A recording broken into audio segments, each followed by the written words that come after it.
Aya ni aikari a Gĩtambaya arĩa matungirwo nĩ kĩmako kĩroko kĩa ũmũthĩ thutha wa gũkorwo ũmwe wao oragĩtwo na mwĩrĩ wake ũgateo mũkĩra-inĩ wa barabara. Kũringana na mũihwa wa Waweru, Wanjikũ Mwaũra augĩte ona gũtuĩka Waweru ararĩ mũrĩu gũtirĩ kũramenyekana kĩrĩa kĩracũngĩrĩirie ngucanio na andũ erĩ arĩa marekuo nĩo maramũragire. Mtoto tuko na habari alituambia kwamba walikuwa Kihunguro just before Shell na wakavurugana na mtu akampiga ngumi na the late. Vile alipiga huyo mtu ngumi, so walimfuata mpaka hapa. Mtoto kuona hivyo akakimbia kwa aunti yake, now the sister to the mother.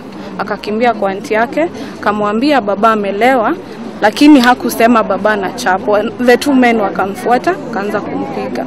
Kimani Nduta nĩ mũikari wa Gĩtambaya na nĩ acakaĩte gĩkuũ kĩa Waweru, akiuga thirikari nĩ yagĩrĩirwo gũtabania ũthuthuria na arĩa marekire gĩko kĩu moerwo ikinya rĩa kĩwatho. Mmoja wetu mwana kijiji mwenzetu ameuawa na inadhihirika vizuri sababu mwili wake ulikuwa umetupwa katika manhole. OCPD wa Ruiru Isaac Thuranĩra nĩekĩrĩte ũhoro ũcio mũkonde na akauga nĩ maikĩtie mwĩkuĩrwo ũmwe ngono. Maina, age 35, he was found fighting with the victim, and later he followed the victim from where he sells fruits to his house. Nĩugĩte nĩ megũthiĩ na mbere na ũthuthuria kuona kĩhoto nĩ kĩoneka kũrĩ nyũmba ya Waweru. Ngiribotera Kameme TV, rĩtwa rĩakwa nĩ Wanjikũ wa Waweru.